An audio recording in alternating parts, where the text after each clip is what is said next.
सोनालीने 50 dozen केळी 60 रुपये dozen दराने खरेदी केली. म्हणजे एकूण किती रुपयाला पडली तिला? खरेदी किंमत किती झाली? एकूण 50 डझन केळी घेतलेत, किती रुपये दराने? 60 रुपयाला डझन. म्हणजे एक डझन 60 रुपयाला, तर 50 डझन किती रे? 5 सक्क 30, 3000 रुपयाला तिने किती घेतले? 50 डझन.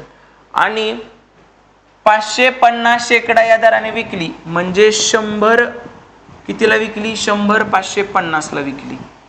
100 550 ला विकली. मला सांगा 50 डझन खरेदी केले होते. 50 डझन, 50 डझन, एक डझन म्हणजे 12, तर 50 डझन म्हणजे 12 पंचे 60, किती आलं रे? 600. मग 100 तिनं 550 ला विकली, तर 600 कितीला विकेल?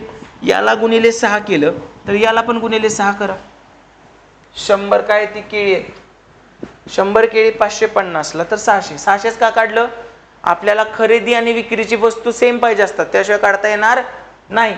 मग 50 डझन म्हणजे काय? 600 केळी, बरोबर. मग इकडे पण 600 केळी करू. 6 न गुणायचं 0, 6 पंचे 100 ला 6 न गुणलं म्हणून ह्याला 6 न गुणा. 6 पंचे 30, हातचे आले 3, 6 पंचे 30 आणि 3 33. म्हणजे कितीला विकली रे त्यांनी? 3300 ला. खरेदी कितीला केली होती? 3000 ला. म्हणजे या संपूर्ण व्यवहारात त्यांना किती रुपये फायदा झाला? तिला, सोनालीला 300 रुपयाचा काय झाला रे? फायदा झाला. 300 रुपयाचा फायदा झाला. ऑप्शन नंबर 2, 300 रुपयाचा नफा झाला. कळतंय? एकदम व्यवस्थित. 50 डझन, एक डझन 60 रुपयाला, तर 50 डझन 3000 रुपयाला. 50 डझन म्हणजे किती? 600. एक डझन 12 असतं, 50 डझन म्हणजे 12 पंचे 60, 600 आलं, बरोबर. 100 550 ला विकली, तर 600 कितीला? 100 ला 6 न गुणलं म्हणून ह्याला पण 6 न गुणा, 3300 ला.